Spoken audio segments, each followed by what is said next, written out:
पिता को, पापा को इंग्लिश में क्या कहते हैं? पापा को हाँ, फादर। Very good.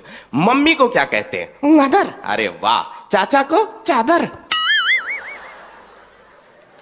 चादर नहीं कहते हैं, अंकल कहते हैं। अच्छा अच्छा, अंकल अंकल। हाँ। और चाचा की वाइफ को? एंटीना। एंटीना नहीं, आंटी। अच्छा अच्छा अच्छा, सॉरी सॉरी, आंटी। हाँ। और आंटी के बच्चे को हम लोग क्या कहते हैं? Anti virus.